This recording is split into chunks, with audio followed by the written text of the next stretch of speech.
Dears, എല്ലാവർക്കും നമസ്കാരം. സച്ചിയുടെയും രേവതിയുടെയും നാളത്തെ വിശേഷത്തിലേക്ക് എല്ലാവർക്കും സ്വാഗതം കേട്ടോ. അങ്ങനെ കൂട്ടുകാരുടെ അടുത്ത് വന്ന് നമ്മുടെ സച്ചി കാര്യങ്ങളൊക്കെ സംസാരിക്കുക. അപ്പോൾ അതാ അവൻ്റെ കൂട്ടുകാരൻ പറഞ്ഞു, അതെ എടാ സച്ചി, ഇപ്പം നീ പറയുന്നത് പോലെയൊക്കെ നടക്കണമെങ്കിൽ ഇച്ചിരി പൈസ ചിലവുണ്ടല്ലോ. നീ എന്തിനാ രേവതിയെ AC റൂമിൽ ഇരുത്തണമെന്നൊക്കെ ആഗ്രഹിക്കുന്നത്? അല്ലെങ്കിലും സാധാരണക്കാരെ പൂ വാങ്ങിക്കാൻ വരുന്നത്. അങ്ങനെയുള്ള ആൾക്കാരൊക്കെ വലിയ AC കടയിലൊക്കെ പോയി പൂ വാങ്ങിക്കൂടാ. അതുകൊണ്ട് അവൾക്ക് പറ്റുന്നത് ചെറിയൊരു കടയാണ്. നീയേ അങ്ങനെയുള്ളൊരു കട നോക്കിയിട്ട് രേവതിക്ക് സെറ്റ് ചെയ്ത് കൊടുക്കുന്നതായിരിക്കും നല്ലത്. അത് തന്നെയാണ് വേണ്ടതെന്ന് കൂട്ടുകാരന്മാരും കൂടി പറഞ്ഞു. അങ്ങനെ ഇവർ സംസാരിച്ചുകൊണ്ട് നിൽക്കുമ്പം സച്ചിക്കാണെങ്കിലോ ഒരു ഐഡിയയും കിട്ടുന്നില്ല. എന്ത് ചെയ്താലാ തൻ്റെ ഭാര്യ ഒന്ന് സന്തോഷിക്കുക? അവൾ നല്ല ദുഃഖത്തിലാണല്ലോ. അവളുടെ സങ്കടം കണ്ടിട്ട് എനിക്ക് സഹിക്കാൻ പറ്റുന്നില്ലടാ. എന്തേലും ഒരു മാർഗം കണ്ടെത്തണം. അങ്ങനെ അവർ സംസാരിച്ചുകൊണ്ട് നിന്നപ്പം കൂട്ടുകാരനൊരുത്തന് ഫോൺ വരിക. അവൻ്റെ വീട്ടിൽ നിന്ന് അവൻ്റെ വൈഫാണ് വിളിക്കുന്നത്. 24 മണിക്കൂറും ഓൺലൈനിൽ സാധനങ്ങൾ മേടിച്ച് എൻ്റെ പൈസ തീർക്കുമല്ലോ. അങ്ങനെ അവനാണെങ്കിൽ ബഹളം വെച്ചുകൊണ്ടിരിക്കുക. എന്തിനും ഏതിനും ഇപ്പം ഓൺലൈൻ മാർക്കറ്റ് ആണല്ലോ എന്നൊക്കെ പറഞ്ഞ് നമ്മുടെ സച്ചിയുടെ കൂട്ടുകാരൻ ഇങ്ങനെ പറഞ്ഞതും സച്ചിക്കൊരു ഐഡിയ തോന്നുക. കൊള്ളാലോ. എടാ മഹേഷേ, നമുക്കൊരു കാര്യം ചെയ്താലോ? ദേ ഇവൻ പറഞ്ഞ രീതിക്ക് കാര്യങ്ങളങ്ങ് മൂവ് ചെയ്താലോ? നീ എന്താ ഉദ്ദേശിക്കുന്നത് സച്ചി എന്ന് കൂട്ടുകാരൻ ചോദിക്കുക. അപ്പോഴത്തേക്കിനും സച്ചി പറഞ്ഞു, എടാ ഇപ്പോൾ എന്തിനും ഏതിനും ഒക്കെ ഓൺലൈൻ ബിസിനസ്സല്ലേ നടക്കുന്നത്. അങ്ങനെയാണെങ്കിൽ രേവതിക്കൊരു വണ്ടി വാങ്ങിച്ചു കൊടുത്താൽ അവളുടെ പൂക്കച്ചവടം അങ്ങോട്ട് തകൃതിയായിട്ട് പോവില്ലേ? അവൾക്ക് അത്യാവശ്യം കസ്റ്റമേഴ്സും ഒക്കെ ഉണ്ട്. ഇപ്പം ഞങ്ങളുടെ ഏരിയയിൽ നിന്നാണെങ്കിൽ അങ്ങനെയുള്ള കസ്റ്റമേഴ്സിന് അവൾ വീട്ടിൽ കൊണ്ടുപോയി കൊടുക്കും. അപ്പോൾ പിന്നെ ബിസിനസ്സിനെ ബാധിക്കില്ലല്ലോ. എങ്ങനെയുണ്ടടാ ഐഡിയ എന്ന് ചോദിക്കുക. കൊള്ളാലോ സച്ചി, നല്ല ഐഡിയ ആണല്ലോ. എന്തായാലും ദേ ഇവനെ കൊണ്ട് ഇങ്ങനെ ഒരു ഉപകാരം ഉണ്ടായി. പക്ഷേ ഒരു വിഷയം ഉണ്ടല്ലോടാ. വണ്ടി എടുക്കുന്ന സമയത്ത് വണ്ടിക്ക് ഡൗൺ പേയ്മെൻറ്റ് കൊടുക്കണമല്ലോ. അതൊരു 10-20,000 രൂപയെങ്കിലും ആകൂല്ലേ? അങ്ങനെയാണെങ്കിൽ ആ കാശിന് എന്ത് ചെയ്യും? അയ്യോ, അത് ശരിയാണല്ലോ. എൻ്റെ കയ്യിലാണെങ്കിൽ ഇപ്പം മൊത്തത്തിൽ ടൈറ്റുമാണ്. രേവതിയോടാണെങ്കിൽ ഒന്നും ചോദിക്കാനും പറ്റില്ല. അവളുടെ സന്തോഷം എനിക്ക് കാണണോടാ. എൻ്റെ സച്ചി, ഒരു കാര്യം ചെയ്യാം. ദേ എൻ്റെ കയ്യിൽ കുറച്ച് പൈസ ഉണ്ടെന്ന് പറഞ്ഞ് അവൻ്റെ ബെസ്റ്റ് ഫ്രണ്ട് അവന് കുറച്ച് പൈസ എടുത്ത് കൊടുക്കുക. അങ്ങനെ ആ ടാക്സി സ്റ്റാൻഡിൽ ഓടുന്ന നമ്മുടെ സച്ചിയുടെ ഫ്രണ്ട്സ് എല്ലാവരും കൂടി ചേർന്ന് 10-20,000 രൂപ നമ്മുടെ സച്ചിക്ക് ഒപ്പിച്ചു കൊടുത്തു. അതിനുശേഷം അവന്മാർ പറഞ്ഞു, എടാ സച്ചി, നീ ഇപ്പം തന്നെ ഒരു ബൈക്ക് ഷോറൂമിലേക്ക് പോ. അവിടെ പോയിട്ട് നിൻ്റെ ഭാര്യയ്ക്ക് ഇഷ്ടപ്പെട്ട ഒരു ബൈക്ക് തന്നെ സെലക്ട് ചെയ്യട്ടോ. അങ്ങനെയാണെങ്കിൽ അവളുടെ ഇഷ്ടത്തിന് തന്നെ കാര്യങ്ങളൊക്കെ നടക്കുമല്ലോ.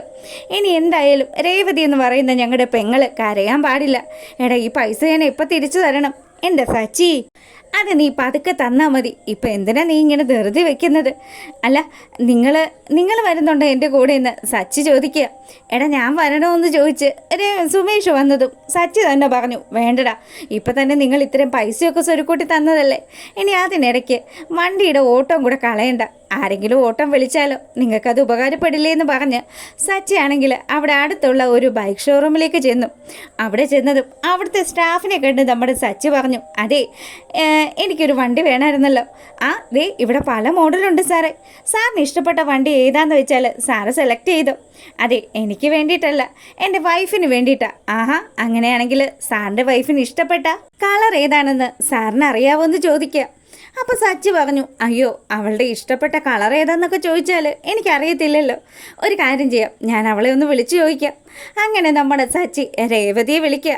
ആ സമയമാണെങ്കിൽ രേവതി ചോദിച്ചു, എന്താ സച്ചിയേട്ടാ വിളിച്ചത്? ഞാൻ ഇച്ചിരി അടുക്കള പണിയിലായിരുന്നല്ലോ. രേവതി, ഞാനൊരു കാര്യം ചോദിക്കട്ടെ, നിനക്ക് ഏത് കളറാണ് ഇഷ്ടം?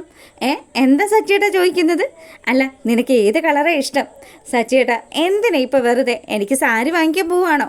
എനിക്കിപ്പോൾ ഒന്നും വാങ്ങിക്കണ്ട. അല്ലെങ്കിൽ തന്നെ ഇവിടുത്തെ അമ്മ ഞാനിവിടെ വെറുതെ നിൽക്കുന്നതിൻ്റെ പേരിൽ എന്തൊക്കെയാണ് എന്നെ പറഞ്ഞുകൊണ്ടിരിക്കുന്നത്. ഇനി സാരി കൂടെ സച്ചിയേട്ടൻ വാങ്ങിച്ചുകൊണ്ട് വന്നാൽ അത് മതി ഇന്നത്തേക്കുള്ള വഴക്കിന്. അറിയാലോ സച്ചിയേട്ടാ, എനിക്ക് കഴിയില്ല. അല്ലെങ്കിൽ തന്നെ ഞാൻ മനസ്സ് മടുത്ത് നിൽക്കുക. എൻ്റെ രേവതി, നീ ഒന്ന് പറയ്. അമ്മ എന്തെങ്കിലും പറഞ്ഞാൽ അമ്മ ഇരുത്താനൊക്കെ എനിക്കറിയാം. നീ നിനക്ക് ഇഷ്ടപ്പെട്ട ഒരു കളറങ്ങ് പറഞ്ഞ്. അങ്ങനെ നമ്മുടെ രേവതി അവൾക്ക് ഇഷ്ടപ്പെട്ട ഒരു കളറങ്ങ് പറയുക. സച്ചിയാണെങ്കിലോ ആ കളറുള്ളത് ഇവിടെ ഉണ്ട്. അങ്ങനെ അവൻ നമ്മുടെ രേവതിക്ക് ഇഷ്ടപ്പെട്ട കളറ് തന്നെ ചൂസ് ചെയ്യാം. എന്നിട്ട് ആ കടക്കാരനോട് പറഞ്ഞു, അതെ ഇതിൻ്റെ ബാക്കിൽ ഒരു ബോക്സ് സെറ്റ് ചെയ്ത് തരാൻ പറ്റുമോ? അതിനെന്താ സാറേ, ബോക്സൊക്കെ സെറ്റ് ചെയ്ത് തരാമല്ലോ. അങ്ങനെയാണെങ്കിൽ ഇതിൻ്റെ പേപ്പറൊക്കെ ശരിയാക്കിക്കോ. എനിക്കിപ്പോൾ തന്നെ വേണം. പിന്നെ EMIക്ക് മതി കേട്ടോ. അങ്ങനെ നമ്മുടെ സച്ചി രേവതിക്ക് ഇഷ്ടപ്പെട്ട ആ ഒരു കളർ വണ്ടി തന്നെ പർച്ചേസ് ചെയ്യുക. അതിനുശേഷമാണെങ്കിൽ സർപ്രൈസായിട്ട് രേവതിക്ക് അത് ഗിഫ്റ്റ് ചെയ്യാമെന്ന് വിചാരിച്ചുകൊണ്ട് അവനത് അവരുടെ വീടിൻ്റെ മുൻവശത്തുള്ള ആ ഒരു റോഡിൽ കൊണ്ടുവന്ന് പാർക്ക് ചെയ്തു. അതിനുശേഷമാണെങ്കിലോ ആദ്യം വിളിക്കുന്നത് നമ്മുടെ ചന്ദ്രമതിയും രവിയുമാണ്. അതെ, അച്ഛനും അമ്മയും അത്യാവശ്യമായിട്ടൊന്ന് താഴത്തേക്ക് വന്നേ. ദേ ഇവിടെ നമ്മുടെ വെളിയിൽ ആ റോട്ടിലേക്കൊന്ന് വരണം, രേവതിയുടെ പൂക്കട ഇരുന്നിടത്തേക്കൊന്ന് വരുമെന്ന് ചോദിക്കുക. അപ്പം രവി ചോദിക്കുന്നുണ്ട്, എടാ എന്താടാ സച്ചി, നീ എന്തൊക്കെയായി കാണിച്ചു കൂട്ടുന്നത്? അതെ അച്ഛനും അമ്മയും ഒന്ന് എളുപ്പം വന്നേ. അതിനുശേഷം സച്ചി നേരെ വിളിക്കുന്നത് നമ്മുടെ ശ്രുതിയെയും ശ്രീകാന്തിനെയും ഒക്കെയാണ്. അപ്പം ശ്രുതിയോട് പറഞ്ഞു, അതെ നീയും എളുപ്പം ശ്രുതിയും കൂട്ടിയിട്ട് താഴേക്ക് വന്നേ, ഒരു കാഴ്ച കാണിക്കാനാ. അങ്ങനെ നമ്മുടെ ശ്രുതിയും ശ്രീകാന്തും വന്നു. പിന്നീടാണെങ്കിലോ അവരുടെ ആ ഒരു വിളിയൊക്കെ കഴിഞ്ഞപ്പോൾ പിന്നീട് നമ്മുടെ സച്ചി വിളിക്കുന്നത് രേവതിയെയാണ്. അപ്പോൾ രേവതിയാണെങ്കിൽ കിച്ചണിൽ ഫുഡ് ഉണ്ടാക്കിക്കൊണ്ട് നിൽക്കുക. അവളെ വിളിച്ചതും, എൻ്റെ സച്ചിയേട്ടാ ഞാൻ ഈ കറിയൊന്നും ഉണ്ടാക്കിക്കോട്ടെ, രേവതി നീ ഒന്ന് താഴത്തേക്ക് വന്നേ. അതെന്താ നിങ്ങൾക്ക് എന്ത് ഇങ്ങോട്ട് വരാൻ പറ്റില്ലേ, നിങ്ങളൊന്നിങ്ങ് വന്നേന്ന് പറഞ്ഞ് രേവതി സച്ചിയെ വിളിച്ചതും, ദേ ഞാനല്ലേ നിൻ്റെ ഭർത്താവ്, ഞാൻ വിളിച്ചാലും നീ വരില്ലേ, നീ ഒന്ന് താഴേക്ക് വാ. അങ്ങനെ എല്ലാവരും കൂടി താഴേക്ക് വരിക. അപ്പം ചന്ദ്രമതി പറയുന്നുണ്ട്, ഓ ഈ ചെറുക്കന് ഇത് എന്തിൻ്റെ കേടാ, അടുത്ത എന്തെങ്കിലും വട്ടമൂത്തതായിരിക്കും. ഇനിയിപ്പം അവൻ വിളിച്ച സ്ഥിതിക്ക് എന്താ ഏതാന്നൊക്കെ അന്വേഷിച്ചിട്ട് പോരാന്ന് പറഞ്ഞ് നമ്മുടെ ചന്ദ്രമതി രവിയൊക്കെ കൂടി താഴത്തേക്ക് വരിക. അങ്ങനെ ആ ഒരു ഗേറ്റ് ഓപ്പൺ ചെയ്തതും നമ്മുടെ രേവതിയെ ചേർത്ത് നിർത്തിയിട്ട് സച്ചി ആ കീ അങ്ങോട്ട് കൊടുത്തു. അപ്പോഴാണ് രേവതിയുടെ കണ്ണൊക്കെ അങ്ങ് നിറയുക. എടാ മോനെ സച്ചി, ഇതെന്താടാ ഇതാര് വാങ്ങിച്ച വണ്ടിയാ, നീ വാങ്ങിച്ചതാണോ എന്ന് നമ്മുടെ രവി ചോദിക്കുക. അതെ അച്ഛാ, ഇത് ഞാൻ വാങ്ങിച്ചതാ, ഇതേ ഞാൻ രേവതിക്ക് വേണ്ടിയിട്ട് വാങ്ങിച്ച വണ്ടിയാ. കൊള്ളാലോ സച്ചിയേട്ടാ, നന്നായിട്ടുണ്ടെന്ന് പറഞ്ഞ് നമ്മുടെ വർഷയും ശ്രീകാന്തും ഒക്കെ സച്ചിയെ അഭിനന്ദിക്കുക. അതെ, എൻ്റെ രേവതി ഇവിടെ ജോലിയൊന്നും ഇല്ലാണ്ടിരിക്കുവാന്നാണല്ലോ ഇവിടെയുള്ള ചില ആൾക്കാരുടെയൊക്കെ ഒരു സംസാരം.